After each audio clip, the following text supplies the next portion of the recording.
जरा सोचिए, अगर आप एक सुबह उठें और दुनिया पूरी तरह से बदल चुकी हो, आपके रोज के नजारे और आवाजें कुछ अजीब और असाधारण में बदल गए हों। चिड़ियों की मधुर आवाज अब एक बहरा कर देने वाली दहाड़ में बदल गई है, मानो हवा में हजारों जेट इंजन घूम रहे हों। वो नाजुक से पंछी अब आसमान में उड़ते हुए विशाल परछाइयां बना रहे हैं।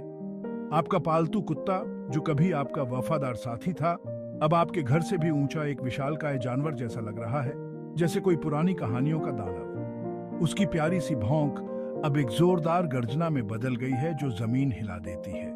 चींटियां, जो प्रकृति की छोटी सी मेहनती होती हैं, अब एक अजेय सेना की तरह चल रही हैं, हर एक कार के आकार की। उनकी कतारें अब सैन्य काफिले जैसी लगती हैं और उनकी मेहनत अब एक नए भयानक रूप में दिखाई देती है। यह कोई साइंस फिक्शन नहीं है, बल्कि एक दिलचस्प सवाल के बारे में सोचने का तरीका है। क्या हो अगर धरती का हर जानवर अचानक विशालकाय हो जाए? इस स्थिति के परिणाम सिर्फ उत्सुकता से कहीं आगे तक जाते हैं। यह ऐसे धरती पर जीवन के जटिल जाल में उतरता है, यह देखते हुए कि अगर ऐसा कुछ हुआ तो क्या होगा। हम देखेंगे कि कैसे इकोसिस्टम्स में उथल-पुथल मच जाएगी, फूड चेन्स कैसे बदल जाएंगी और इंसानी समाज कैसे खुद को ढालने के लिए संघर्ष करेगा। हम तुरंत होने वाली अराजकता और उसके दीर्घकालिक परिणामों का पता लगाएंगे, जिसमें बेसिक बायोलॉजी और फिजिक्स से लेकर मानवता के भविष्य तक सब कुछ शामिल होगा। हमारे शहर इन विशालकाय प्राणियों की उपस्थिति को कैसे झेलेंगे? उनके साथ रहने के लिए हमें किन नई टेक्नोलॉजीज और स्ट्रैटेजीज को विकसित करने की आवश्यकता होगी? हमारी यात्रा हमें ढहते शहरों, बदले हुए परिदृश्यों और सामूहिक विनाश की वास्तविक संभावना से रूबरू कराती है। प्राकृतिक दुनिया अस्त व्यस्त हो जाएगी और हमारी अपनी प्रजातियों सहित अनगिनत प्रजातियों का अस्तित्व खतरे में पड़ जाएगा। यह सिर्फ बड़े आकार के जीवों के बारे में नहीं है, यह हमारे ग्रह के नाजुक संतुलन को समझने के बारे में है। शिकारियों और शिकार के बीच संबंध, संसाधनों के लिए प्रतिस्पर्धा और जीवन का जटिल नृत्य सब नाटकीय रूप से बदल जाएगा। यह जीवन की परस्पर वैबंडनहाइट को समझने और प्रकृति की सीमाओं को स्वीकार करने के बारे में है। जानवरों का अचानक विशालकाय हो जाना हमें प्राकृतिक व्यवस्था में अपने स्थान और पर्यावरण पर हमारे कार्यों के प्रभाव पर पुनर्विचार करने के लिए मजबूर करेगा। इस अजीबोगरीब स्थिति की कल्पना करके हम अपनी वास्तविकता और उसके भीतर अपनी भूमिका के महत्व को गहराई से समझते हैं। हमें अपने इकोसिस्टम्स की नाजुकता और पृथ्वी पर जीवन के नाजुक संतुलन को बनाए रखने के लिए सस्टेनेबल प्रैक्टिसेस की आवश्यकता की याद दिलाई जाती है। आगे आने वाले सेक्शंस में हम इस इकोलॉजिकल उथल-पुथल का विश्लेषण करेंगे, जो अचानक से जायंट्स के प्रभुत्व वाली दुनिया द्वारा प्रस्तुत चुनौतियों और अवसरों को उजागर करेगा। हम उन वैज्ञानिक, नैतिक और दार्शनिक सवालों पर विचार करेंगे जो प्राकृतिक दुनिया में इस तरह के नाटकीय बदलाव से उत्पन्न होते हैं। चकित, भयभीत और अंततः प्रबुद्ध होने के लिए तैयार रहें। जायंट्स के दायरे में यह यात्रा आपकी धारणाओं को चुनौती देगी और हमारे ग्रह पर जीवन के जटिल और नाजुक संतुलन के लिए एक नए सम्मान को प्रेरित करेगी। जायंट्स की दुनिया में सबसे पहला असर होता है रहने लायक जगह का अचानक और बहुत ज्यादा कम होना। जंगल विशाल तनों और ऊंची छतरियों के भूल भुलैया बन जाते हैं। विशाल मैदान विशाल जानवरों के लिए युद्ध के मैदान में बदल जाते हैं। उनके कदम धरती को चीरते हैं और हर हरकत से परिदृश्य बदलते हैं। यह सिकुड़ती दुनिया अपने साथ संसाधनों के लिए एक अभूतपूर्व संघर्ष लेकर आती है। कल्पना कीजिए कि एक विशाल हाथी कितनी वनस्पति खाएगा, या व्हेल के आकार की सुनहरी मछली की प्यास बुझाने के लिए कितने पानी की जरूरत होगी। अपने बढ़े हुए आकार के साथ जानवरों को पहले से कहीं ज्यादा भोजन की जरूरत होती है, जो पहले से ही कम होते इकोसिस्टम्स पर भारी दबाव डालता है। भोजन और पानी के लिए प्रतिस्पर्धा भयंकर होगी, जिससे व्यापक भूखमरी और पानी की कमी होगी, खासकर शाकाहारी जानवरों में। यहाँ तक कि शिकारियों को भी अपने आकार के बावजूद खुद को जीवित रखने के लिए पर्याप्त शिकार खोजने में चुनौतियों का सामना करना पड़ेगा। संसाधनों के लिए यह संघर्ष कई प्रजातियों के अस्तित्व का निर्णायक कारक बन जाएगा, जिससे संघर्ष बढ़ेगा और संभावित रूप से व्यापक इकोलॉजिकल पतन होगा। जैसे जैसे हम और गहराई से उतरेंगे, हम देखेंगे कि संसाधनों के लिए यह प्रतिस्पर्धा भोजन और पानी से कैसे आगे बढ़ती है, आश्रय से लेकर प्रजनन स्थलों तक सब कुछ प्रभावित करती है। यह सिकुड़ती दुनिया भरण पोषण की चुनौतियों के साथ तीव्र इकोलॉजिकल उथल-पुथल के दौर की नींव रखती है, जिससे प्रकृति को जायंट्स की छाया में ढलने या नष्ट होने के लिए मजबूर होना पड़ता है। किसी जीव के आकार को बड़ा करना उतना आसान नहीं है जितना उसे बड़ा बनाना। ये अपने साथ कई सारी बायोलॉजिकल चुनौतियां लेकर आता है। एक जानवर जितना बड़ा होता जाता है, उसके बढ़े हुए आकार और वजन को संभालने के लिए उसके शारीरिक तंत्र को उतना ही जटिल होना पड़ता है। ये सिर्फ ज्यादा सेल्स जोड़ने की बात नहीं है, ये सुनिश्चित करने के बारे में है कि शरीर का हर हिस्सा नई मांगों के तहत कुशलता से काम कर सके।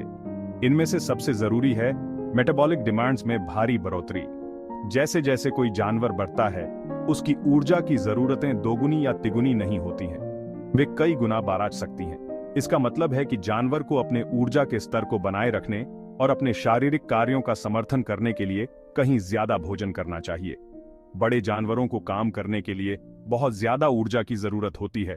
उनके विशाल शरीर को ईंधन की निरंतर आपूर्ति की मांग होती है। ये ईंधन भोजन के रूप में आता है, जो उनकी जरूरतों को पूरा करने के लिए प्रचुर मात्रा में और पौष्टिक होना चाहिए। भोजन की निरंतर आपूर्ति के बिना ये जानवर जल्दी ही कमजोर हो जाएंगे और अपने आकार को बनाए रखने में असमर्थ होंगे। एक हमिंगबर्ड के बारे में सोचो, एक छोटा सा जीव जिसे जीवित रहने के लिए रोजाना अपने वजन के बराबर नेक्टर का सेवन करना चाहिए। ऐसा इसलिए है क्योंकि इसके उच्च चयापचय के लिए इसे सक्रिय और फुर्तीला रखने के लिए ऊर्जा की निरंतर आमद की आवश्यकता होती है। हमिंगबर्ड का छोटा आकार और तेज गति का मतलब है कि यह आश्चर्यजनक दर से ऊर्जा बर्न करता है। अब कल्पना कीजिए कि उस हमिंगबर्ड को बाज के आकार का बना दिया जाए। ऊर्जा की मांग आसमान छू जाएगी।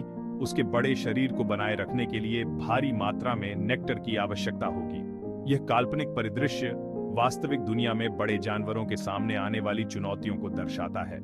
इसे बनाए रखने के लिए आवश्यक नेक्टर की मात्रा बहुत ज्यादा होगी। यह उदाहरण इस सिद्धांत पर प्रकाश डालता है कि जैसे जैसे जानवर आकार में बढ़ते हैं, उनके कैलोरी की मात्रा में भी नाटकीय रूप से वृद्धि होनी चाहिए। यह सभी जानवरों के लिए सच है, चाहे उनका आहार या निवास स्थान कुछ भी हो। यह सिद्धांत पूरे जानवरों के साम्राज्य पर लागू होता है, कीड़ों से लेकर स्तनधारियों तक। बड़े आकार के लिए कैलोरी की मात्रा में नाटकीय रूप से वृद्धि की आवश्यकता होती है। चाहे वह एक हाथी हो जो भारी मात्रा में वनस्पति चर रहा हो, या एक बड़ा कीट हो जो भोजन में अपना वजन खा रहा हो, ऊर्जा की आवश्यकता एक निरंतर चुनौती है। यह बढ़ी हुई मेटाबॉलिक डिमांड ऐसी दुनिया में एक बड़ी चुनौती पेश करती है जहां संसाधन पहले से ही कम है। कई इकोसिस्टम्स में भोजन हमेशा आसानी से उपलब्ध नहीं होता है और जानवरों को खाने के लिए काफी दूर तक जाना पड़ता है या जोरदार प्रतिस्पर्धा करनी पड़ती है। जानवर अपने बढ़े हुए आकार और ताकत के बावजूद लगातार भोजन की तलाश में रहेंगे। उनके शरीर एक अतृप्त भूख से प्रेरित होंगे। भरण पोषण की यह निरंतर खोज उनके व्यवहार को आकार देती है, जिससे वे अधिक आक्रामक और क्षेत्रीय हो जाते हैं।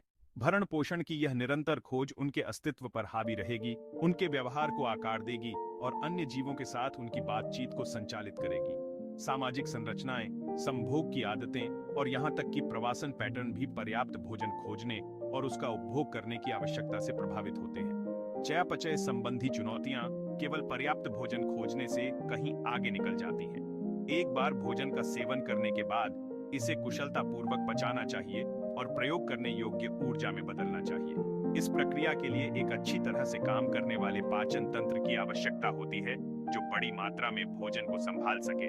पाचन, श्वसन और यहाँ तक कि रक्त संचार इन बड़े आकार के जीवों के लिए बहुत मुश्किल काम बन जाते हैं।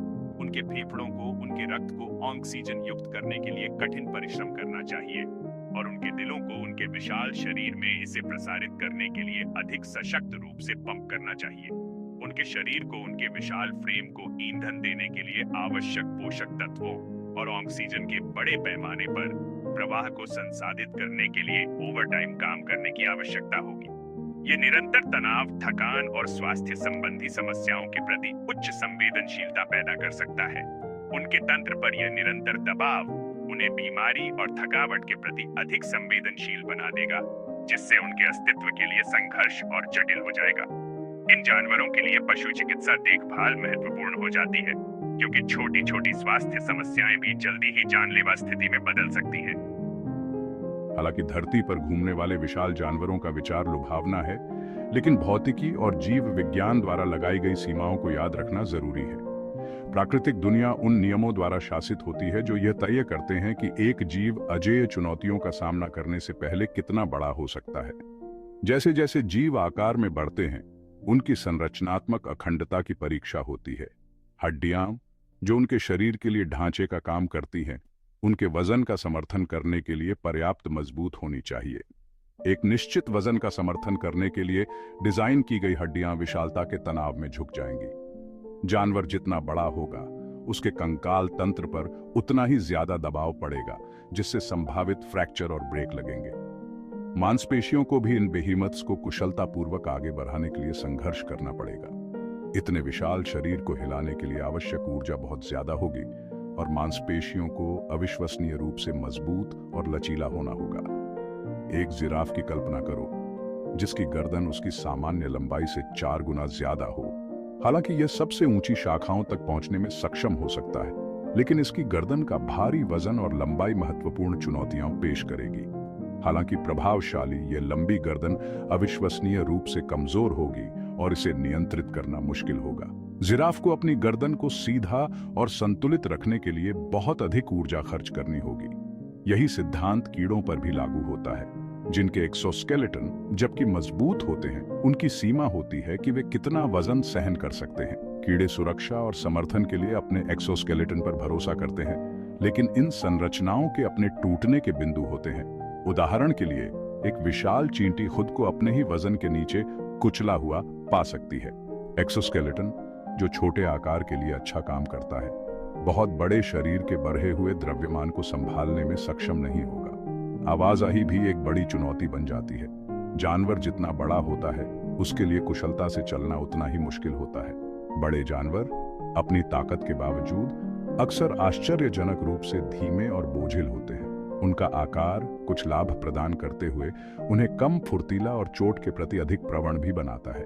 उनके विशाल अंगों, जबकि शक्तिशाली होते हैं, को पैंतरेबाजी करने के लिए जबरदस्त प्रयास की आवश्यकता होती है, जिससे वे कम फुर्तीले हो जाते हैं और गिरने और चोट लगने की आशंका अधिक होती है। छोटे जानवरों की तुलना में प्रत्येक गति के लिए ऊर्जा व्यय काफी अधिक होता है। एक विशाल चीते की कल्पना कीजिए, जो शिकार का पीछा करने की कोशिश कर रहा है। इसकी गति और चपलता उसके आकार से गंभीर रूप से प्रभावित होगी। चीते को एक प्रभावी शिकारी बनाने वाले लक्षण आकार में वृद्धि से बाधित होंगे। ये बायोमैकेनिकल बाधाएं जानवरों के साम्राज्य में आकार और कार्यक्षमता के बीच नाजुक संतुलन को उजागर करती है। प्रत्येक प्रजाति अपने विशिष्ट वातावरण में जीवित रहने के लिए अपने आकार को अनुकूलित करने के लिए विकसित हुई है, जबकि कुछ जीव अपने नए विशालता के अनुकूल हो सकते हैं। कई खुद को ऐसी दुनिया में जीवित रहने के लिए बीमार पाएंगे जो अब उनकी शारीरिक सीमाओं के अनुरूप नहीं है। पर्यावरण जानवरों के आकार और क्षमताओं को आकार देने में महत्वपूर्ण भूमिका निभाता है। रूप और कार्य के बीच यह बेमेल प्राकृतिक चयन को गति देगा, उन लोगों का पक्ष लेगा जिनके अनुकूलन उन्हें इस परिवर्तित वास्तविकता में पनपने की अनुमति देते हैं। विकास एक सतत प्रक्रिया है और जो बदलती परिस्थितियों के अनुकूल हो सकते हैं, वे ही जीवित रहेंगे और समृद्ध होंगे। अगर आपको यह वीडियो पसंद आया हो तो कृपया हमारे चैनल को सब्सक्राइब करें और बेल आइकन दबाएं ताकि आप हमारे नए वीडियोस को मिस न करें।